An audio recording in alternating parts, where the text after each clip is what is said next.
Voilà, pour parler de mon nom de Big Pato, c'est pas dans la lutte que j'ai choisi ça. Quand j'étais petit, j'étais à Hambourg avec des amis et j'avais un ami qui s'appelait Zach Boniface Mendy. Actuellement, il vit en Maroc. Je m'appelais Paté Boy et il y avait un oncle qui était militaire commando qui s'appelait, qu'on a surnommé Pato. Un jour, on était parti à Dakar, à Yaramé, il m'a dit, Paté, c'est pas Paté, je vais te donner le nom de Pato. C'est comme ça que c'est venu. C'est Paté Nsamba qui m'a donné ce nom. Ça fait longtemps, depuis 2000, je me rappelle. Et on était parti à la place pour faire un combat de Kung Fu. Et j'avais fait une prise extraordinaire qui dit waouh, c'est Pato. Et c'est comme ça que c'est parti. Et moi, j'avais ajouté le nom Big, le mot Big, parce que lui, il était court et moi, j'étais un peu plus élancé que lui. Je me dis que puisque c'était le court et que moi, je suis le grand, je vais mettre Big. Comme ça va faire Big Pato et l'autre, c'est Little Pato. That's why I have now the nickname of Big Pato. And I'm very happy to have this nickname with me. Euh, Comment vous arrivez à jongler la vie d'un policier, lutteur et aussi avec la famille? Bon, être policier et devenir lutteur, c'est pas compliqué.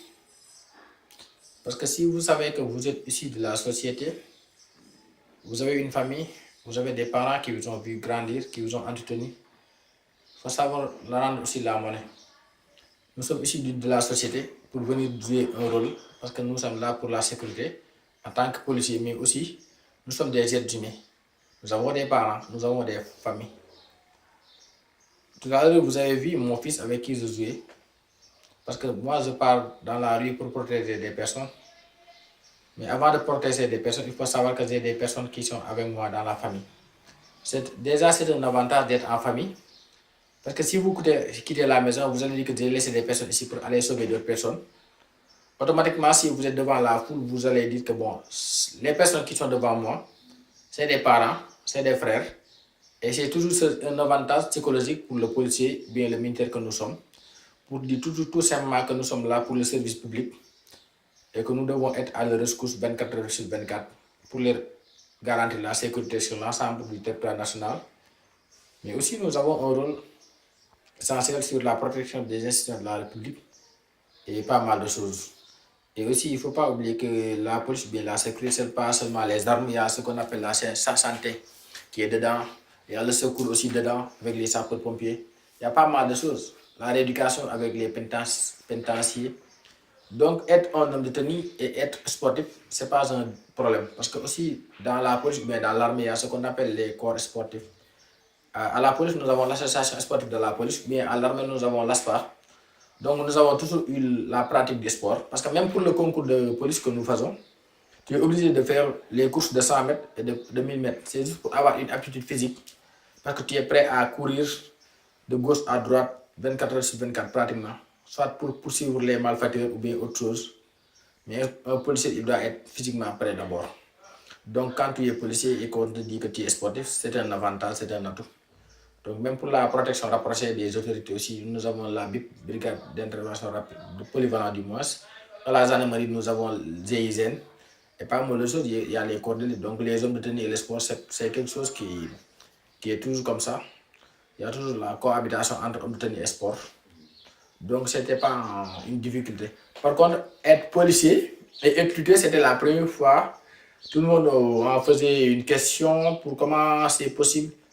Mais je me suis dit que le sport que je pratique, c'est la lutte sénégalaise.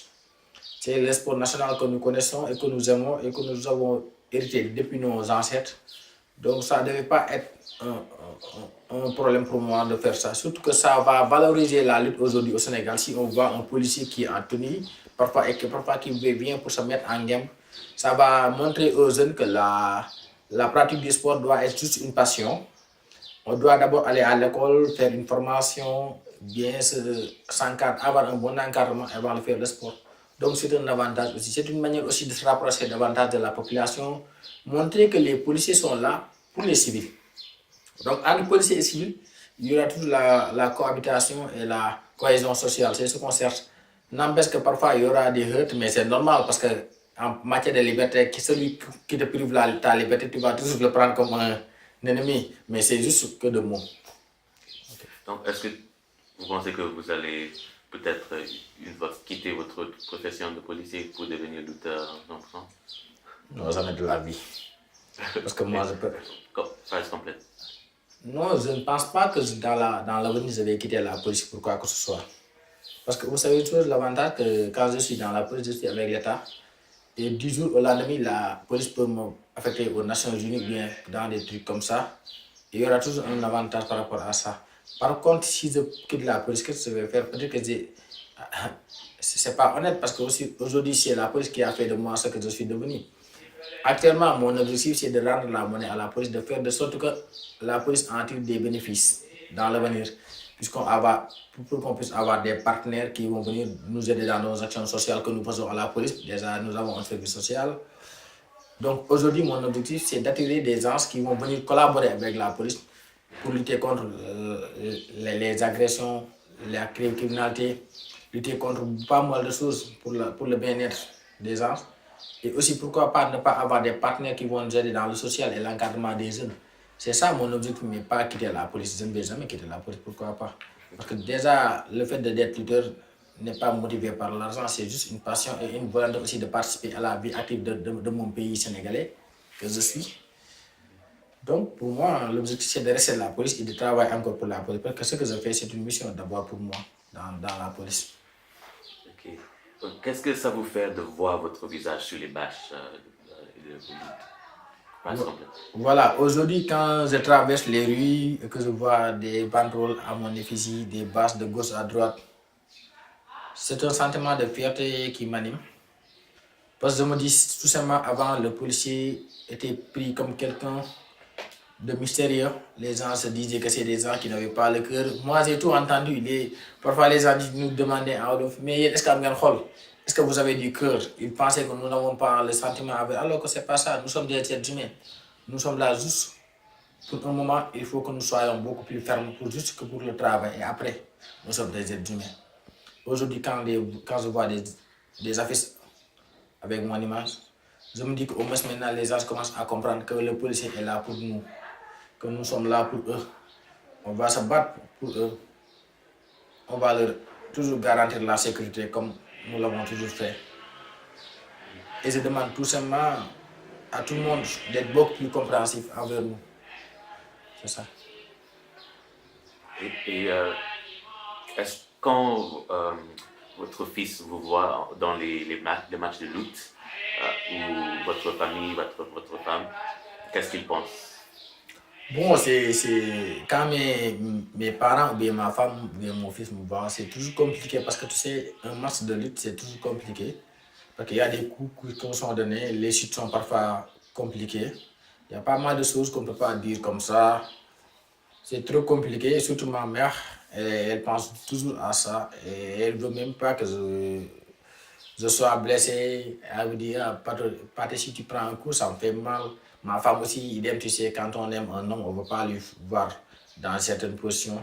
Mon enfant, bon, pour le moment, il ne comprend pas beaucoup de choses. Lui, il se contente justement de me donner des coups. Mais c'est normal, c'est la famille. Mais on gère la situation parce que aussi dans la vie, rien n'est facile. Il faut toujours se battre. Et la lutte aussi, c'est un exemple de la vie. Un lutteur, c'est un guerrier, quelqu'un qui est là, qui est toujours prêt à se donner à fond pour gagner quelque chose. C'est ça aussi la vie. Aujourd'hui, il faut qu'on se batte de gauche à droite pour gagner quelque chose, pour devenir quelqu'un. C'est ça aussi la lutte. Affaire de fit, jambar, jump up full en comme nous. Ok. Et vous, si votre fils un jour vous dit qu'il veut devenir un lutteur, vous allez dire quoi? Non, un jour, je ne pense pas que mon fils va me dire qu'il va devenir lutteur parce que c'est trop compliqué. Moi, je ne souhaite même pas que mon fils devienne lutteur dans l'avenir parce que c'est trop compliqué. C'est trop compliqué. Il y a tellement de choses qu'on ne peut pas dire. C'est très, très difficile. La préparation, c'est compliqué. Ça demande beaucoup de moyens. La lutte, ce n'est pas facile. Si on voit des Modou, des Balagay, les Tyson, là où ils sont partis pour devenir ce qu'ils sont aujourd'hui, c'est un vrai parcours de combattant comme dans l'armée. C'est pas facile. Moi, je souhaite que mon fils continue à faire des études et aller faire autre chose. Mais je ne dis pas que je ne sais pas ce que sera demain, mais pour le moment, je souhaite qu'il fasse autre chose. Mais là, c'est trop compliqué. Honnêtement, c'est un milieu trop compliqué. Il y a trop de coups bas. Il y a beaucoup de gens qui ne te disent pas tout ce qui se passe. Il y a beaucoup de tricheries que je déploie malheureusement. Il y a pas mal de choses que j'ai compris. Si je n'avais pas intégré ce milieu, je n'allais pas comprendre ça. Je me suis dit que c'est trop compliqué. Honnêtement, c'est notre sport. J'aimerais bien que les choses changent. Mais pour le moment, vraiment, c'est compliqué. Peut-être que d'ici 10 ans, 15 ans, les choses vont changer avec des lutteurs qui sont beaucoup plus doués, beaucoup plus intelligents, beaucoup plus professionnels. Mais honnêtement, pour le moment, par rapport à ce que je dis, moi, je suis dedans parce que j'ai juste une mission à faire, une solution à trouver. Peut-être que si je trouve la solution, je lui laisserai faire, pourquoi pas. Pourquoi vous pensez qu'au Sénégal, la lutte est aussi grande qu'elle est au Sénégal?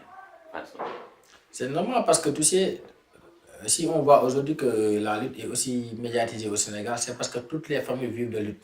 Dans toutes les maisons, si vous ne voyez pas un fan de Balla Gaye, vous allez voir un fan de Bombardier, Big Pato, trucs comme ça. Dans tous les foyers, je vous dis, les gens ne parlent que de lutte. S'il y a un combat de lutte, personne n'est occupé par autre chose.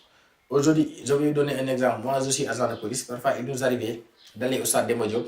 Il y a un match de football au stade Demba Diop et un match de lutte à Iba Mar. Les gens sont beaucoup plus... Parfois, même des gens qui sont venus suivre le match, ils sont plus concentrés sur la lutte. Ou bien même au stade Demba Diop, il y a le stade de football et le stade de basket. Parfois, il y a un combat de lutte ici et un combat international de match international de basket. Les gens, ils vont quitter le basket pour venir suivre la lutte. Pour dire juste que les gens accordent tellement d'importance à la lutte qu'ici, ils sont beaucoup plus concentrés sur la lutte que les autres footballs. Peut-être que c'est le football qui vient en deuxième position avec la Coupe du Monde, avec la Champions League et aujourd'hui les Sénégalais qui jouent à l'extérieur. Mais au Sénégal, honnêtement, le sport numéro un que les gens vraiment suivent au mieux, c'est la lutte. Vraiment. Et c'est normal aussi, c'est dû à notre culture, à nos origines, que ce soit les Peuls, les Socé, les Diola, les Wolofs que nous sommes, les Lebou, tout le monde pratique la lutte. Et même sous différentes formes, parce qu'il y a les Saloum, c'est ce qui c'est de la région de Kaola, qui ont leur manière de lutter. Il y a les Wolofs aussi, il y a les Sérères. Donc c'est ça. Et parlez-nous un peu plus de cet aspect culturel de lutte, traditionnel de lutte sénégalaise. Voilà, bon, tu sais, dans la lutte, on reconnaît beaucoup de choses déjà sur les qualités humaines de l'homme, l'humain. Donc il y a ce qu'on appelle la rage de vaincre, le djambar, la volonté d'être meilleur et les objectifs à atteindre par rapport aux différents lutteurs. Donc il y a aussi ce mélange de qualité humaine, plus aussi l'aspect culturel.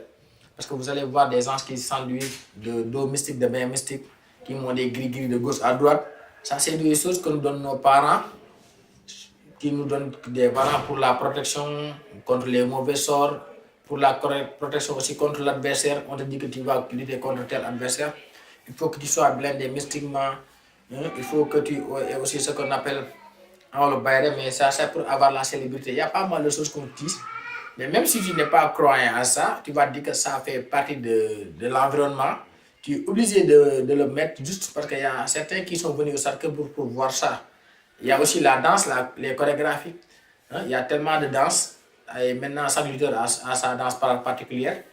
Donc, c'est une manière aussi d'attirer aussi les spectateurs et les téléspectateurs qui nous suivent à travers le monde et au stade aussi. Donc, c'est ce mélange qui fait la beauté de la lutte. Il y a le sport, mais il y a aussi la culture. Il y a les mystiques et la danse. Il y a pas mal de choses, l'animation, l'ambiance. Vous voyez, pendant les matchs de lutte, il y a pas mal de choses qui sont là et qui font la beauté de ce sport bien de chez nous. Génial. Est-ce que vous pouvez parler de votre entraînement? Je sais que vous avez un match, mais vous pouvez dire que vous avez un match. Oui, actuellement, on est en train de faire l'entretien même au moment où je prépare un combat.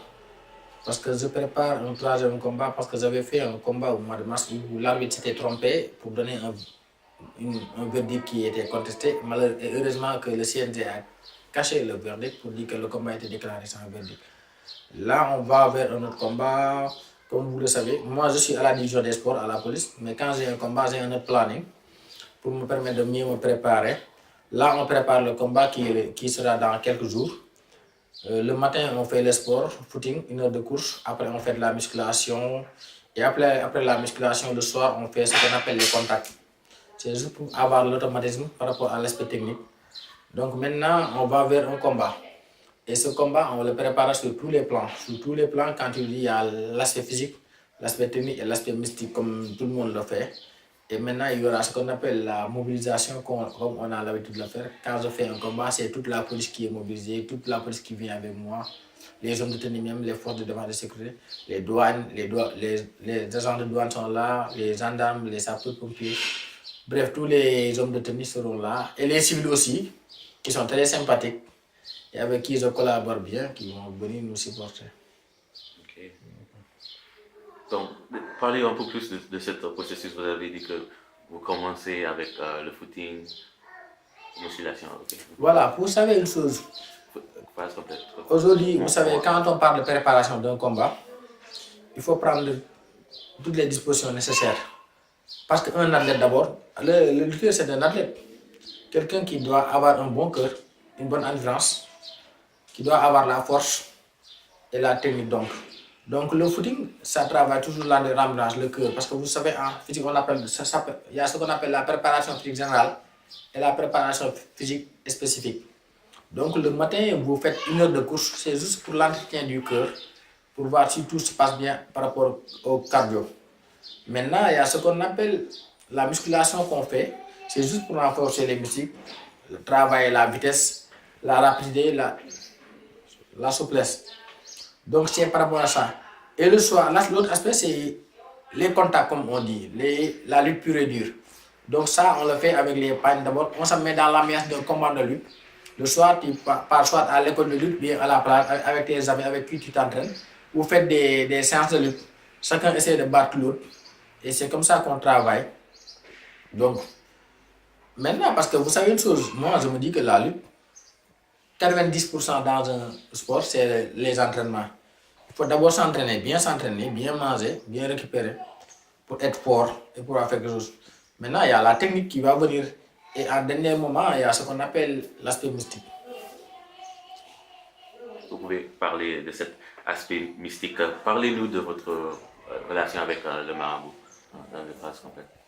Bon, tu sais une chose, nous sommes des musulmans ou bien des Africains même. Parce que vous savez, une chose, l'Afrique a toujours existé avec les mystiques. Parce qu'avant la religion, nous, on n'avait pas de religion en Afrique. Donc on est venu avec l'église nous a évangélisés et aussi on a été rendu musulmans par les mouvements almoravides qui ont conquis l'Afrique. Hein? Donc c'est des choses qui vont exister parce qu'il y a un guide religieux du Niasse de Cheikh Ahmed Tidiane Al Maktoum qui est décédé, que la terre soit avec lui. Avec lui, bon, lui il disait qu'en Afrique, en Wolof, il disait qu'à chaque fois nous allons cohabiter avec ça. C'est le fils du marabout qui est derrière moi, mon marabout c'est Babakassi. Au Sénégal, nous avons toujours eu des marabouts. On ne peut pas parler de Sénégal sans parler de Serigne Touba, de Mme El Hadj Malick, de Baye Niass, ou bien Seydina Limamou Laye, ou bien des Niass de Thiénaba. Donc au Sénégal, on a toujours eu des marabouts qui sont là pour dispenser les cours coraniques, pour nous apprendre l'islam, mais aussi qui formulent des prières pour nous. Donc tu te dis que quand tu as un combat, tu demandes bien vrai la prière de tes parents, mais aussi tu vas solliciter les marabouts qui vont prier pour toi, pour que tu gagnes, pour que tu sois moins protégé. Donc l'aspect mystique n'est rien d'autre qu'une autre solution pour être vainqueur. Parce que déjà les entraînements, c'est pour être vainqueur, l'aspect technique c'est vrai. Mais quand on sollicite l'aspect mystique, c'est juste pour avoir d'autres solutions, ou bien un plus. C'est juste un bonus qu'on met dedans pour gagner le combat. Parce que quelqu'un va dire que avant le combat, il faut faire telle et telle chose pour gagner le combat, telle et telle chose. Parfois, on fait ce qu'on appelle le jomon. On te demande de sortir des paquets de sucre, de donner des pains. Tout ça, c'est l'aspect mystique. Donc, c'est passionnant. Moi aussi, j'aime bien hein, quand les gens viennent avec leurs fruits, tu distribues. J'aime bien, au moins, je me dis que c'est des gens qui aiment ce qu'ils font et qui sont passionnés et qui sont prêts à tout faire. Donc, c'est des sacrifices qu'on fait avec les fruits, des trucs comme ça. Et j'aime bien ça. Moi, ça me plaît. Donc, pour vous, avant votre lutte, vous allez voir un marabout. Est-ce qu'il a fait vos phrases complètes? Pour moi, tu sais, nous sommes des Cartésiens. Moi, en tant que policier lutteur, c'est pas être la même chose que les autres. Nous sommes des Cartésiens que nous sommes. Bien vrai que nous faisons semblant, mais c'est pas la même chose parce que nous, on n'a pas ces mêmes considérations que les autres lutteurs. Parce que nous, on se dit juste qu'il n'y a que le travail qui paye, il n'y a que les entraînements qui peuvent nous en sortir. Mais n'empêche que nous sommes dans une société où chacun va te donner des conseils, va te demander de faire quelque chose. On va les suivre par juste respect. Mais moi, en tant que cartésien que nous sommes, honnêtement, je ne peux pas me concentrer que sur ça. Bien vrai que je vais aller solliciter les prières parce qu'il y a mon ami Serigne Fallou Mbacké Galasmané qui va prier pour moi, que ce soit Serigne Makfa Aïdara. J'ai des amis qui sont marabouts et chefs religieux au Sénégal. Ok, désolé, je ne comprends pas le mot cartésien. Donc, ok, je vais recommencer la question et puis vous parlez, vous commencez de là-bas où vous dites que vous avez des amis qui sont marabouts et que vous allez. D'accord. Il faut savoir que nous avons des amis qui sont des marabouts, qui vont prier pour nous. Je peux citer Serigne Fallou Galasmané, Serigne Fallou Galasmané, ou bien Serigne Makfa Aïdara, ou bien Mamor Ndiaye, ou bien Mam Ousmane Lo, c'est des parents aussi qui sont des chefs religieux, des marabouts qui vont prier pour moi. Mais je me dis que nous, en tant qu'intellectuels, ou bien comme cartésiens que nous avons l'habitude de dire, on ne peut pas se concentrer que sur l'aspect mystique. Parce que quand on est intellectuel, vous savez bien que il y a des choses que vous ne pouvez pas considérer trop. Parce qu'on se dit que nous sommes des êtres humains. Tout ce qui se passe, ça dépend de notre destin. Si on doit gagner, ça dépendra de Dieu. Et si on doit perdre, c'est la volonté divine. Donc, 70% ou bien 80% de mes pensées vont aller dans ce sens. Je veux toujours me dire qu'il n'y a que Dieu qui peut me faire gagner un combat. Il n'y a que Dieu qui va me faire perdre un combat. Le reste, je ne vais pas me concentrer à 100%. Ok.